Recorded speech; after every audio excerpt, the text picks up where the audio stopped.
Se você ainda passa 50 minutos da sessão só balançando a cabeça e deixando o casal brigar na sua frente, seu consultório está com dias contados. Nesse vídeo eu vou te mostrar por que uma postura passiva na clínica não funciona mais para casais em 2026. E eu vou te ensinar qual é a postura ativa que um terapeuta precisa ter para fidelizar pacientes desde a primeira sessão. Eu sou Cristiane Schumann, sou psicóloga, sou mestre e doutora em saúde, e hoje a gente vai conversar um pouquinho sobre aquela forma tradicional de se atender casais e que não funciona, especialmente para os dias atuais. Gente, o método da fala livre, ele não é o mais adequado quando nós temos diante de nós um casal, duas pessoas com necessidade de falar, duas pessoas com necessidade de validação, duas pessoas com necessidade de argumentar e contra-argumentar em relação ao que o outro pensa dele próprio. Muitas vezes, essa fala livre, essa sessão solta, portanto,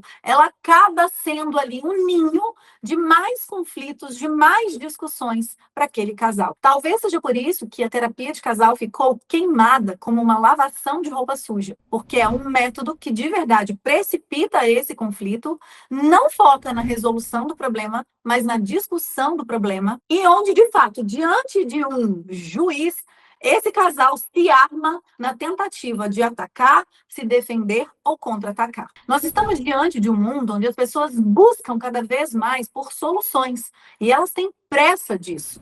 Ninguém quer mais discutir o problema, entender qual é a raiz do problema. As pessoas querem focar na resolução dos problemas. E aí é que tá.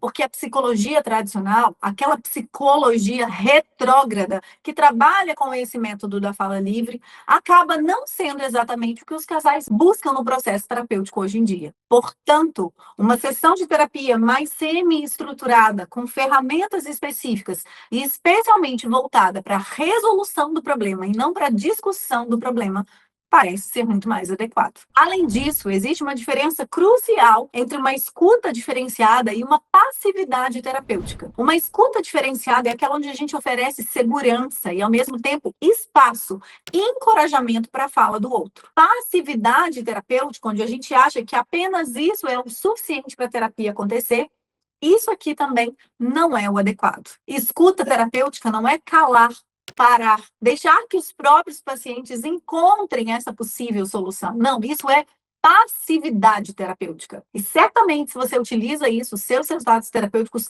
não são tão bons quanto poderiam ser. Uma escuta ativa, ela pode trazer questionamentos. Uma escuta ativa, ela requer devolutivas para aquele casal.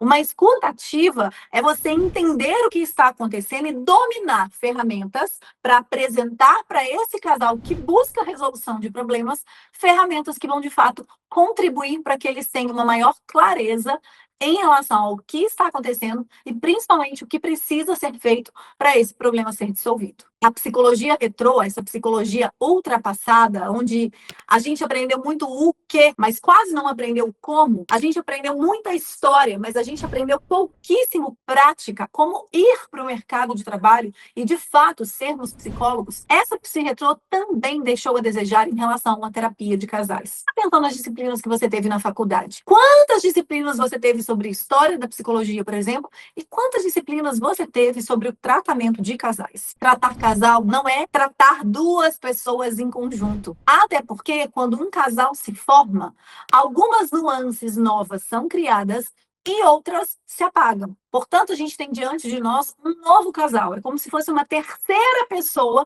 constituída por duas diferentes pessoas, e é essa terceira pessoa, o casal, que precisa ser analisado nas nossas sessões. Quanto mais a gente conhece, quanto mais acesso a gente tem a essa terceira pessoa, mais estruturadas serão as nossas sessões, mais específicos seremos na utilização de ferramentas e, consequentemente, mais resultados terapêuticos nós teremos. E existem centenas de ferramentas para se trabalhar as demandas de casal. Ferramentas para se trabalhar comunicação, resolução de problemas, resolução de conflitos, alinhamento de planos, questões de sexualidade, expressões de amor entre o casal, dinâmicas para romper o ciclo do desamor que se estabelece em 90% dos casais em crise, ferramentas para se trabalhar mágoas, ferramentas para se trabalhar com a mágoa gerada por uma traição, ferramentas para superação de um fim de um relacionamento. Existem ferramentas específicas e um método muito mais diretivo e estruturado para que você consiga conduzir as suas sessões da forma como esses casais buscam. Os resultados são melhores, a fidelização do paciente é muito maior e o seu sucesso terapêutico